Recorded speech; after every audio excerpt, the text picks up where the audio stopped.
போன வீடியோல எஸ்ஏ எக்ஸாமுக்கு பிசிக்ஸ் என்னெல்லாம் படிக்கணும்ன்றத பார்த்தோம். இந்த வீடியோல பிசிக்ஸ் எப்படி படிக்கணும்ன்றத பார்க்கலாம். ஃபர்ஸ்ட் நீங்க கான்செப்ட்ஸ் நல்லா படிச்சிடணும். Force, motion, acceleration, velocity, torque என்னெல்லாம் கான்செப்ட்ஸ் இருக்கோ அப்ப நான் என்னன்னு படிச்சணும். அதுல இருந்து உங்களுக்கு டேரக்டா இந்த மாதிரி கொஸ்டின்ஸ் கேட்டுருவாங்க. கண்டிப்பா ஒரு 2 கொஸ்டின்ஸ் இந்த மாதிரி வந்துடும். Next SA units and values. SA units எதுக்கெல்லாம் இருக்கோ அது எல்லாத்தையும் படிச்சு வச்சுக்கோங்க. அப்புறம் இந்த வேல்யூஸ் எல்லாமே படிச்சு வச்சுக்கோங்க.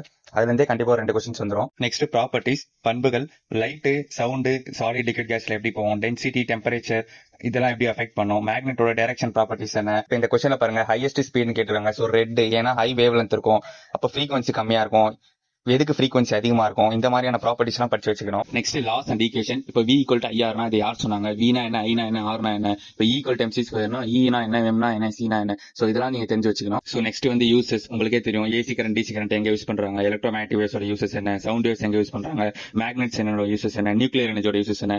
யூசஸ் கண்டிப்பா எல்லாத்தையும் படிச்சு வச்சுக்கணும். நெக்ஸ்ட் வந்து அப்ளிகேஷன்ஸ். எந்த லா வந்து எதில் யூஸ் பண்றாங்க நல்லா படிச்சு வச்சுக்கோங்க. Example Pascal's law, Hooke's law, Newton second law, Ohm's law, Archimedes principles எல்லாம் எங்க யூஸ் பண்றாங்க படிச்சு வச்சுக்கோங்க. நான் இந்த மாதிரி படிச்சு தான் 12 out of 13 கொஸ்டின்ஸ் போட்டேன். இப்படி படிச்சாலே நீங்களும் 10 கொஸ்டின்ஸ் மேல போடலாம். தேங்க்யூ.